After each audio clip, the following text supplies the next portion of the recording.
Well, good afternoon, ladies and gentlemen, and welcome to another live production here on the Open Mic Broadcast Network.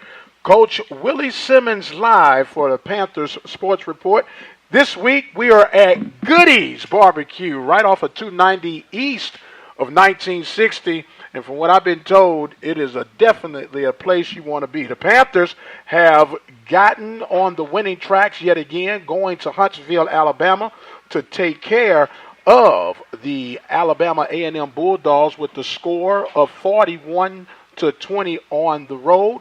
Panthers had a breakout performance, and the Panthers are gearing themselves up as they head down south yet again to Itta, Mississippi, to take on the Mississippi Valley State Delta Devils. We are joined right now by none other, Mr. Shotgun Willie Simmons. How you doing, sir? I'm doing well. Well, it's good to have you here. Panthers finally get a chance to break out in what I would like to call a Willie Simmons performance from the offensive side. I know you and I go back and forth. You're the offensive guy, and I love the defensive part. But you got to be pleased at how you guys showed up on the offensive side of the ball this week. You know what I was. After 2 games of subpar performances offensively, we challenged the offense to just get back to our basics. Let's establish the ground game. Let's be the more physical team. Come off the football low and hard. Running backs, pick your spots. Finish runs, receivers block on the perimeter, and then let's throw and catch when the time presents itself. So we were able to establish the ground game early. I thought Stephon McCray played a phenomenal football game. Came in and won SWAC Newcomer of the Week, rushing for 192 yards, had some long runs, broke a lot of tackles. Caleb Broach came in and ran powerful and physically and stayed on his feet a couple of times, breaking some tackles. Dwanye Tucker showed his game-breaking ability. And we did a good job overall, and that opened up so much more for us. We were able to hit a deep ball with Josh coming out of halftime on a big post play, and those type of things get our offense going. And the defense did a great job of getting the ball back to us. The kickoff coverage unit did a great job of establishing field position, tackling them inside the 10-yard line on multiple occasions, making them drive the long field. And so it was a team effort. The offense got a lot of the credit, but it was a complete team effort. And I'm proud of the guys for how they played and competed. And hopefully we can continue that and build upon it as we take on a tough Mississippi Valley State football team. No doubt about it. You talk about the play of Stephon McCray. A little story behind that we had just discussed last week. He came in a little bit heavy, Coach? And tell us about that, what it took to get this young man in shape. Well, Stephon had an interesting path to Prairie View A&M. He's a kid out of Florida, Kissimmee, Florida. Of course, he had to get that changed on his bio. He caught a lot of flack for having Orlando on there, and I can relate being from Quincy. And if I ever say Tallahassee, everyone back at home will kill me. But Stephon was a guy that started his career in South Florida as a running back there, transferred out and went to Arizona Western. Got a little nicked up and banged up at Arizona Western, so his recruitment didn't quite take off the way that he envisioned. But Coach Street's prior relationship, being from the Central Florida area, and then once I started recruiting him, he felt this was a place for him to be. Well, he finished all of his coursework in time in December for him to be here in January, but he took a mini-semester class in that December term that even though he finished it before we started school, the way the school works at his previous college, they won't put that class onto his transcript until the end of the spring semester. So he wasn't able to come and attend Prairie View A&M until this summer. So he was kind of back at home in Kissimmee, I guess trying to run a little bit, trying to lift a little bit. But of course, most of us know how it is when you're not somewhere actively being engaged. And he put on some weight, and he reported this summer about 239. And so we had to get some weight off of him. Right now it's about 219. So he's lost 20 pounds of fat. And it's caused him to be quicker and more explosive. He's finally starting to pick things up offensively. And he's really turned himself into a really, really strong player for us. So excited to see him continue to grow and develop. Happy for him. He's a great young man, really driven young man, and really wants to be a good player. And so we're happy to have him on our team, and we look forward to continuing to build him and add him into our offensive plans. But not only him, again, Caleb Broach, another true freshman, came in and had a great game. Dwanye Tucker had a great game as well. So all 4 of those guys are really playing unselfish football. None are complaining about reps and carries. Before Saturday, Stephon McCray had 1 carry for 4 yards. And so but he never complained. He knew he had to continue to go to work. And his work last week, the way he practiced, let me know that he was going to have a big game on last Saturday. So I wasn't surprised to see him play the way he did. Was surprised to see him, break out on that last run and show that he's still got some speed. Kind of looked like he did in high school when he broke a lot of long runs. But again, just happy that we can finally get a ground game going, and hopefully we can continue that because again, that's the staple of our offense. Well, you talk about a breakout run. At one point, it looked like Caleb Broach was going to break for one, and he stepped out of bounds right at the 1 yard line.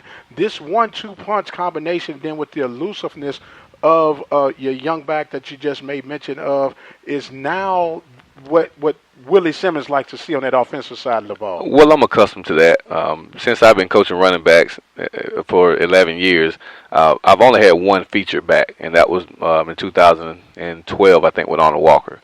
And that year we started out with 3 backs. He just began to separate himself after about 2 or 3 games to show that he was hands down the best player on the field, one of the best in the conference. He won Conference Co-Player of the Year that year. But during my time at Middle Tennessee, we always had a 3-man rotation. My last year at Alcorn, we had 3 running backs, all rushed for over 700 yards, or right at 700. One had 691. And so I'm accustomed to rolling multiple backs in there. And we kind of joked around with Caleb Broach and Dewanye Tucker, who are both true freshmen.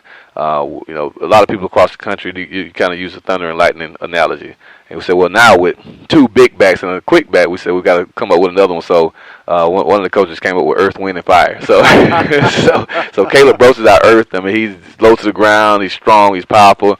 Dewanye, of course, is the wind. He's quick. He's fast as the wind. And then Stephon brings the fire. He's a strong runner that can really punish defenders. So, but those 3 guys are really the joy to coach.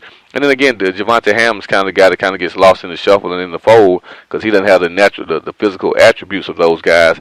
But he's a real smart player. He sat behind 3 very good players last year, and he's done a great job for us understanding protections and continuing to teach those guys what to do. So he has a role on this team as well. So I'm very pleased with the 4 young men that are rolling in at running back for us right now. Well, it's ironic that you would speak of that when you're observing these guys, how you see that those backs, they kind of hang together and they gel together, and you see Ham constantly coaching these guys up and trying to be that leader on and off the field. And that shows a guy who's for the team concept and not so caught up in me, myself, and I on what can I get out of this. And you got to be proud to see how he's been responding to this role. No question at all. I'm very happy with Javonte Ham. And he's been a stand-up student athlete for us since I got here. And he's an engineering major. So again, he's going to be successful in life because of those same qualities and attributes. And he's unselfish. He's humble. He works hard every day. Again, he doesn't complain. He started the game for us, and once those guys began to take reps and play, they kind of got more in the flow of the game, and I stuck with those guys as opposed to coming back with Ham. And again, not one time complain. Continue to push the guys and motivate the guys and give them tips and reminders here and there between series. And that's what you want to see, like you said. That shows a true team player, and that's what we try to preach here at Prairie View A&M. Everyone on the team has a role, and not everyone can be a quote-unquote Trey Green, who's the face of our program. Some other people have to be great scout team players. Other people have to be offensive linemen who don't get a lot of credit. Somebody's got to be the star on defense. But we need everyone involved to understand their role and to do their role to the best of their ability. And, if we can continue to do that, I think we'll be successful as a football team, not only as a team, but also individually. Well, you set this next segue right on up. You can't talk about these guys running the ball without the big guys up front doing their job. You've been fine-tuning this front line basically since the beginning of the season, and it looked like you may have found that good match. Explain to the listeners who might not be aware of the in-depth changes that you did on that front line. Well, that task has been set in motion since the spring. Coach Jackson has earned every bit of his pay for the job that he's done with offensive linemen. This spring we had about 4 or 5 guys that were out. Derek Brown was out. Nick Paul was out. Sean Pierce was coming off of postseason surgery, so he missed the entire spring. Cleveland Simmons missed a big chunk of practice during the spring. Corbin Finlayson wasn't here. So, we had a lot of makeshift changes on the offensive line. At one point this spring, I think I looked out there and we had 5 walk-ons with the first-team offense, which is not a good sight to see. And so when everyone came back healthy, Coach Jackson began the task of trying to find the best combination of 5 guys to start the game, but also find some quality depth. And so Corbin Finlayson is a guy that came in at the very end of camp for us. He basically started once school started because of some classes that he had to complete before he could attend. And so he was kind of slow to get everything as far as the offense down. But he's a tough young man. The FBA's transfer from South Alabama, and really good player, tenacious, tough and physical. So he's going to definitely help us. And again, Rafael Aguilar is another guy that we brought in this spring who's, again, been kind of a swing guy for us. And he's played center, playing guard. Now we're going to even play some tackle for us. So whenever you can build 7 or 8 guys that you feel really comfortable with, that you can roll in the game and not have much of a drop-off, that helps because, again, in the game of football, those big guys, 300-plus pound guys, are already moving their bodies for 80 snaps, but they're also going against other 300-pound guys who are leaning on them as well. So the physical nature of the interior play is something that a lot of people don't see. When they watch football, they're used to seeing the passes, the runs, the outside stuff that goes on, but most of these games are won what they call in the trenches, which is between the offensive and defensive line. So the fact that we've built some quality depth up there has really helped us out offensively. Hopefully we can continue to stay healthy, and those guys can continue to develop and gel as a group. Now, it's very important that these guys, even though we're talking about 300-pound, 6'4", 6'7" young men, that they be in some type of cardiovascular condition shape, because there are a lot of moving parts. You like to try to get 80 plays a game, and the way you're mixing and matching this thing is showing that these guys are really in shape as far as their size is concerned. Well, they have to be. We challenge them every spring and during the summer. I mean, we're an up-tempo offense. So for us, in order to go fast, you got to be in shape. We can't have linemen bending over, sucking air, and we're trying to play with tempo. So Coach Cook, our strength coach, has done a great job of conditioning those guys. We continue to condition during the season, so they're not exonerated from any running responsibilities when we condition as a team. I mean, they have to make their times just like the skill guys have to make their times, and those guys have accepted that challenge. Same thing for the defensive line. Those guys are 300-pound guys as well. James Harper, Malachi Jean, Devo's a big, strong guy, and those guys understand that we play in a spread league. So everyone's going to spread you out. They're going to throw the ball east and west. They're going to run outside zone plays and power read plays and make the defensive line run laterally. You got to be in shape as well. So for us, we understand to be the best team that we can be, we have to be the most conditioned team on the field. And so we've worked extremely hard in the off season, and then once camp started in August, and even now into the season, to make sure that we're in the tip-top shape so that we can sustain ourselves for 4 quarters. Now, what a lot of people do not realize is that a well-designed and put-together football team is like looking at a piece of art, and you can't really recognize the success that the Panthers have had this part of the young season without acknowledging what the defense has done thus far. Even despite the fact of 67 points against Texas A&M, there were a lot of things that were done right on that defensive side that people that are looking with the novice eye don't really understand. You gotta be pleased with how the defense is playing right now. No question at all. We're leading the entire country in sacks right now, which speaks volumes for the type of unit that we put together. Again, I tip my hat to Coach Street, the defensive coordinator, and the rest of the defensive coaches, Coach McDowell, Coach Sharp, Coach Cole, and Coach Garcia, for continuing to instill the discipline in those young men, the tenacity, the oneness that they understand. I mean, every day doing what we call, we have a period where offense where we're on our own running plays on air, fast as we can. We call it team takeoff. While we're doing that, the defense is doing what they call contain swarm, which means they're trying to contain the football and everyone swarm to it. And every time you look down there, those guys are getting after it. They're flying to the ball. They take pride in that. And whenever they go, they break it down before they hit the field doing that drill. They break it down on 11 brothers. And that's kind of our saying, a motto. One of our mottos is that's a band of 11 brothers that are going after that football. And if anyone's ever grown up in a tough neighborhood or around big families, you understand. That family that there's a lot of brothers that you got to fight, and you don't want to run into that family. So those guys have really taken on the ownership of being a brotherhood, a group that plays together, that thrives and excels together, and nobody's looking for the glory. And so, again, we call it the no-name bunch. We had O'Leary was a preseason nominee, and Devon Reed, and that's about it. But those guys are playing at a very high level right now. Again, if we can just eliminate a couple of big plays by the opposition, again, I think that we have a chance, like I keep saying, to be the best defensive unit in the league. And again, I don't judge much off the Texas A&M game. and anyone who's got an eye shouldn't judge it either. Exactly. I mean, Auburn found out the hard way last week that's a very good football team. UCLA found out week 1. So again, we're not going to judge our success defensively off of a top 10 SEC football team. Now, we're going to judge ourselves off the swag. Now, a couple of guys that I'm growing quite fond of, and they don't get called a lot because they're doing the dirty work, as you mentioned earlier, in the trenches, and that's Big Malachi Jean and James Harper.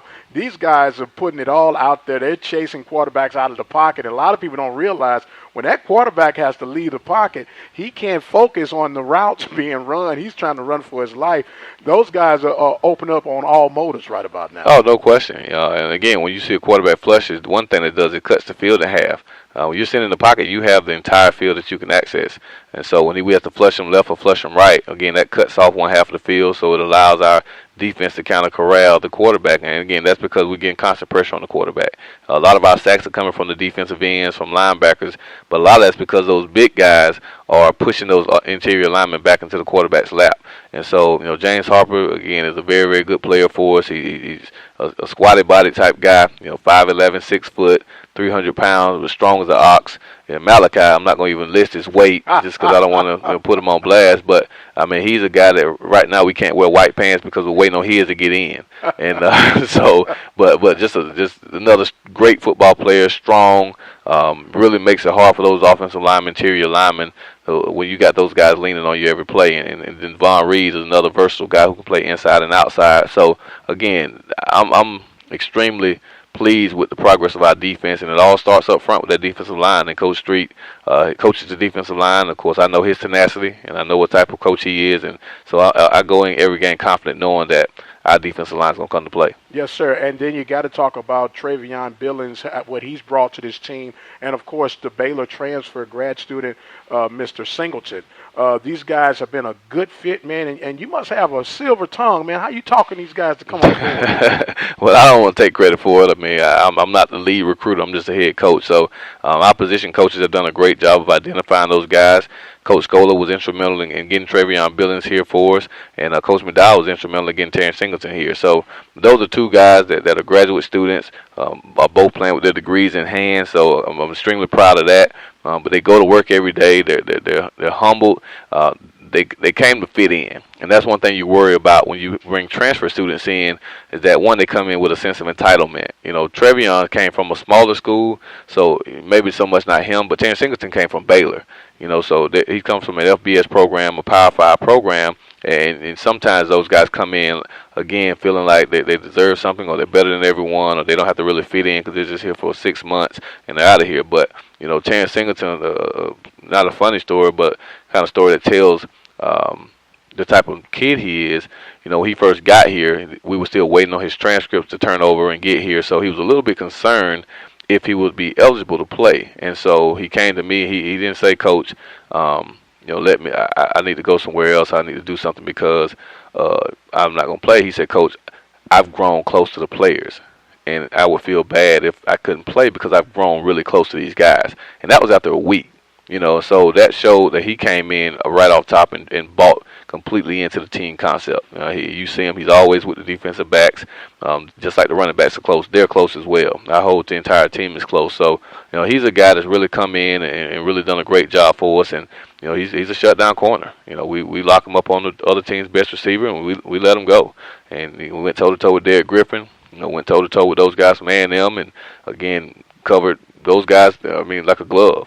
And then last week did a great job against Alabama A&M coming up with his first pick. So he's a guy that, again, that really gives us a different element defensively. And then Travion, again, is just a high motor guy, very athletic, tenacious off the pass rush, and he's another guy that got in late. So once he fully understands everything the defense entails, because there are a lot of moving parts, you'll see a lot more Travion Billings. And again, trust me, he is a one-man wrecking crew.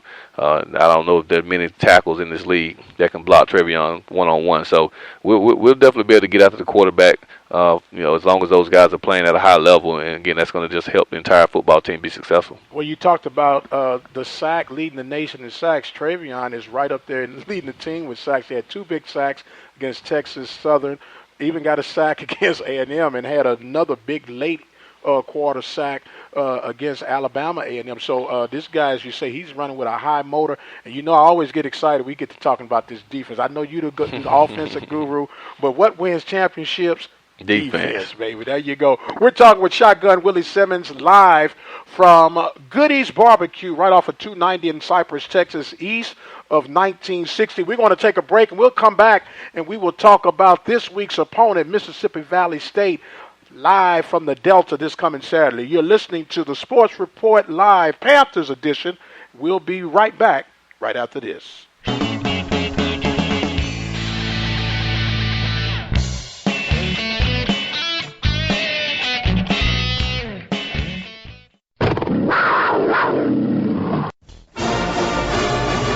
Saturday, September 24th at 4 p.m. Central Standard Time, the Prairie View A&M University Panthers will have their traveling shoes on to Inabena, Mississippi to take on the Mississippi Valley State Delta Devils. You can listen live to Panthers football action on 91.3 KPVU, Prairie View, Texas. The pregame show starts at 3:30 p.m.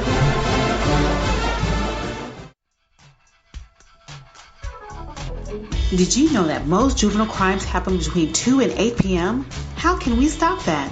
One way to stop that is to have a strong after-school program. After-school programs give kids a place to be and a meaningful activity.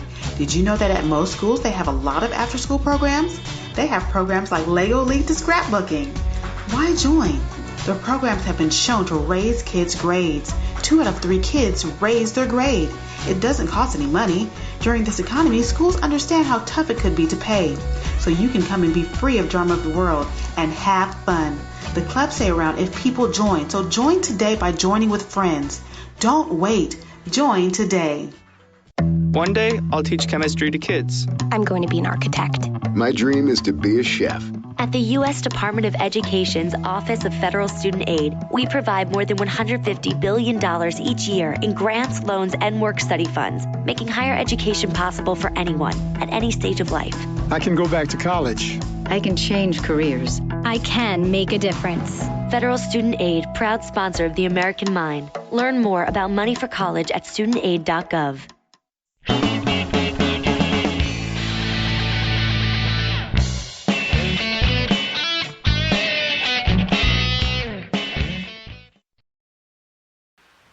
And welcome back. We are live from Goody's Barbecue in Cypress, Texas, right off of 290 east of 1960. Say Goody's is the place to be. And the place to be will be Mississippi this coming week, Coach, as you'll get ready to take on Mississippi Valley Delta Devils. Now, when you look at this game on paper, it has trap all over it. What are you doing to get your guys together mentally as well as physically for this week's contest? Well, physically, we're going to take the same schedule and routine that we're taking every week. The guys had Sunday off after the road trip, and we came back to work yesterday, had our team meeting and scout report. Coach Street, DC, and Coach Alex Jackson, the offensive coordinator, do a great job of giving the scout report each week and giving the guys little motivational things to take with them throughout the week. Had a spirited practice yesterday. We talked to them about the importance of going to work every day. And the thing that hopefully our team understands and the message we try to convey is that champions don't care about the opponent. Champions have a mission to be the best that they can be. And we're still on that mission every day to be the best football team that we can possibly be. And we haven't played a perfect game yet by any stretch of the imagination in any phase, offensively, defensively, or in the special teams phases. We still have work to do. And so for us to be a championship caliber football team, we have to get better each week. And so offensively, there are things we got to work on.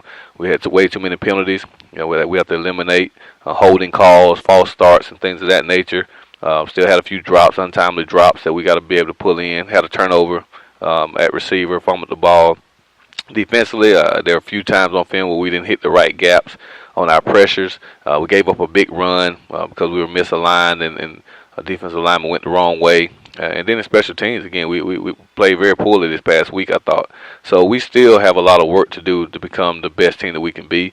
And other than that, every conference game matters. And so you cannot go into a conference SWAC game and think, well, we can overlook these guys to next week's opponent. And because if you do, you lose that game, now next week's opponent doesn't matter. You're behind the 8 ball, and you got an uphill battle from that. And so Like I told our team, the last 2 years, the representative out of the West Conference has not lost a conference game during the regular season. And so that's our goal. We understand that there's some really good teams on the West. Right now, everyone other than Texas Southern in the West is undefeated. You know, Arkansas Pine Bluff's 1-0, Gramblin's 1-0, Southern's 1-0, and we're 2-0. You know, so everyone's playing well. Everyone on the West beat everyone on the East last week. And so, you know, it's a thick race. It's going to be a thick race the entire season, and we have to do our part. And so there's no way that our team can overlook a Mississippi Valley State team going on the road, long road trip, tough place to play. It'll be in Mississippi. Is always a tough place to play with the elements, with the locker room size, with the grass being extremely high. And so there are going to be a lot of factors that play into our guys playing a good game. So we've done our best job as coaching staff to get them mentally prepared to play. But that's where senior leadership takes hold, and I thought our guys did a great job yesterday of focusing, having a spirited practice, and we'll try to put another great one together today. Now, you did make mention of a concern about the special teams play on the Panthers' part, which brings on the opposite end with Mississippi Valley. They have a very dangerous special teams player by the name of Booker Chambers. He's a local Greenwood, Mississippi native. And I do understand if we're kicking the ball off from scoring a lot, it's going to give this man a lot of opportunities to touch the ball. Have you made any adjustments or talked to the guys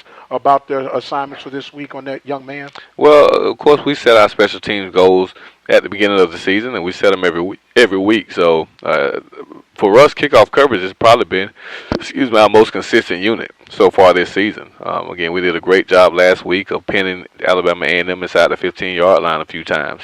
I don't remember us this year having any big returns, even against Texas A&M, even though they only got, I think, one chance, but we tackled them, and so that was a good thing. So against Texas Southern, we had some good coverages as well. So he's a dangerous player. You know, he's definitely a guy that you have to respect, and you know, in this league, you're gonna face dangerous returners from week to week. There's Willie Quinn in the league, who's a dangerous returner.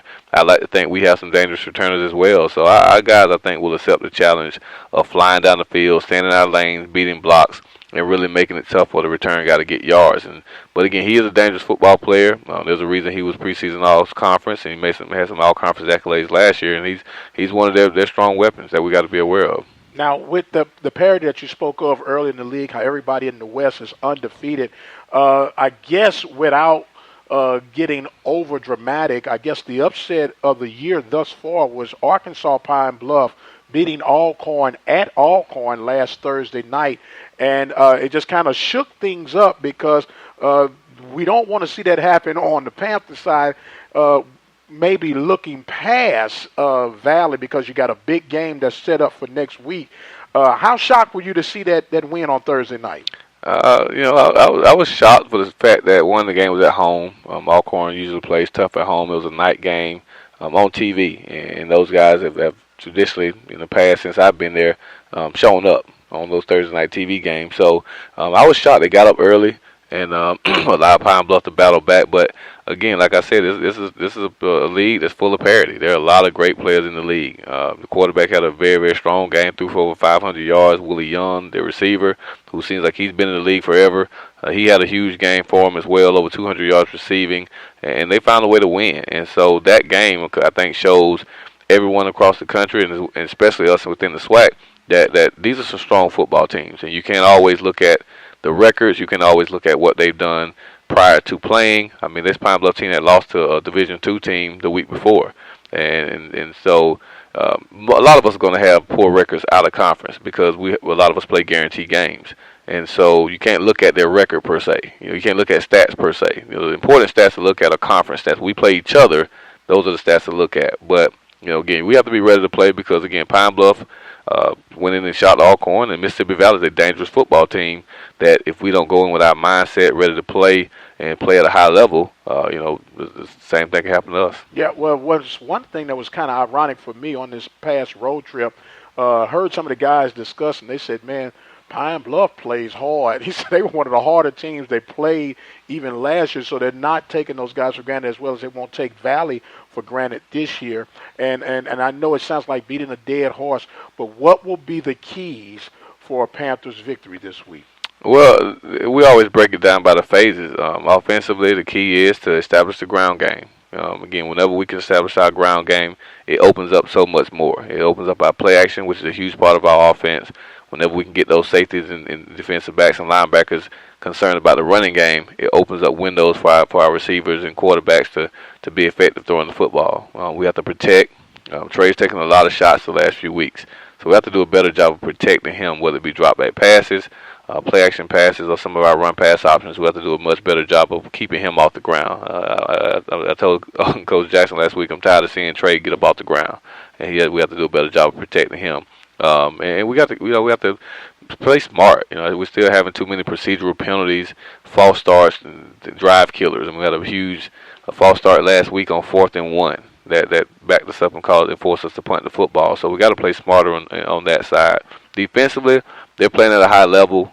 We have to just continue to be assignment perfect, and I think that's the key for those guys. When they line up correctly, when they hit their right gaps, they're entirely tough to move the ball against. I see it firsthand every day in practice going up against them, but watching them on film, you see the same thing. And so if they can just play within themselves, get the calls, communicate, everyone get lined up, then I think we'll be successful on that side of the ball.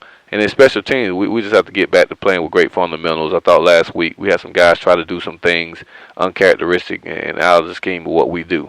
So get back to the basics, get the calls in, and do the things. We have a little special teams declaration, things that we read off 11 things, and one of the things we play legal, which means we don't get penalties in that phase. We had way too many penalties in the kicking game, and we turned the ball over in the kicking game. Had miscommunication one time on kick return. The returner went the wrong way on another kick return. The up back didn't hear the returner yelling him off, calling him off for the ball. He fielded the ball on the 20-yard line, and we had a chance for Josh Simmons to get the ball in his hands at the 20-yard line. And so we have to play much smarter. We continued. We missed another field goal, so that's an area that we really have to clean up and get that part corrected. So special teams phases, get back to the basic fundamentals, do the little things right, and give ourselves a chance in that phase. If we can do those along with our 7Fs, which is always a staple of what we do, we'll have a chance to be successful. Well, the Panthers will put on their traveling shoes. They're almost done with this road stretch. This is game 3 of a 4-game road stretch, and the Panthers will take on Mississippi Valley State Delta Devils. Kickoff will be at 4 p.m. Central Standard Time. Pre-game show will start at 3:30. We're going to take us another quick break, and we'll come back and we'll tell you what's going on around the SWAC and PV Nation. You're listening to Panthers Sports Report live from Goody's Barbecue right off of 290 in Cypress, Texas. We'll take us a break, and we'll be right back.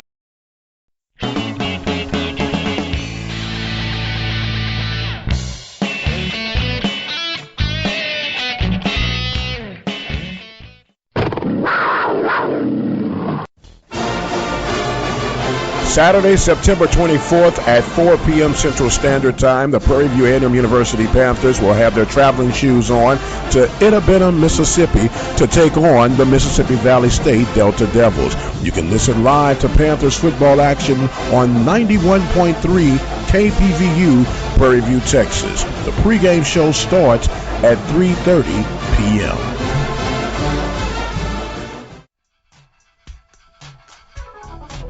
Did you know that most juvenile crimes happen between 2 and 8 p.m.? How can we stop that? One way to stop that is to have a strong after-school program. After-school programs give kids a place to be and a meaningful activity. Did you know that at most schools they have a lot of after-school programs? They have programs like Lego League to scrapbooking. Why join? The programs have been shown to raise kids' grades. 2 out of 3 kids raise their grade. It doesn't cost any money. During this economy, schools understand how tough it could be to pay. So you can come and be free of drama of the world and have fun. The clubs stay around if people join. So join today by joining with friends. Don't wait. Join today. One day, I'll teach chemistry to kids. I'm going to be an architect. My dream is to be a chef. At the U.S. Department of Education's Office of Federal Student Aid, we provide more than $150 billion each year in grants, loans, and work study funds, making higher education possible for anyone at any stage of life. I can go back to college. I can change careers. I can make a difference. Federal Student Aid, proud sponsor of the American Mind. Learn more about money for college at studentaid.gov.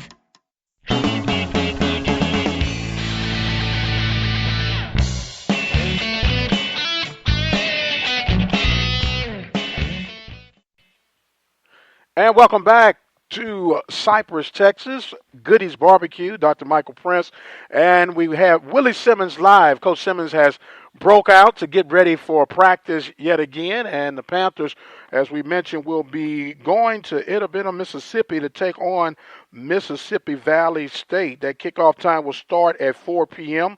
Pre-game show will start at 3:30 p.m. and you can listen live at 91.3 FM KPVU, where we will be giving you the play-by-play action. Other sports action going on around PV Nation. You will have the Lady Panthers soccer team. They're 0-0 in SWAC play, 0-7 overall. Their play this week, we'll see them on Friday, September 23rd at Alabama State, and Sunday, September the 25th at Alabama A&M. The Lady Panthers volleyball team will be on the road. They're 1-1 in SWAC play, 1-8 overall. They just came off a win over Arkansas Pine Bluff. This week, they can be seen in action by way of video stream tonight in Rio Grande Valley, Texas, as they'll be taking on Texas Rio Grande Valley.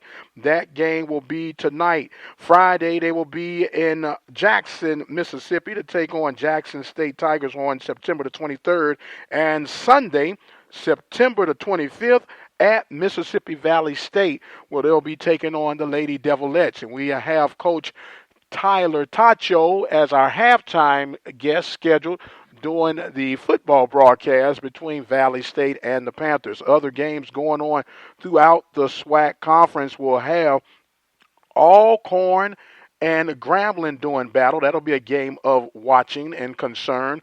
We have Arkansas Pine Bluff will be taking on Jackson State. Alabama State will be taking on Southern. And Alabama State will be taking on Texas Southern. And Alabama A&M will be taking on Southern. So that will be your action taking place in the Southwestern Athletic Conference on this week. And that is going to wrap us up for this week. I'm Dr. Michael Prince with the Open Mic Broadcast Network, live from Goody's Barbecue in Cypress, Texas.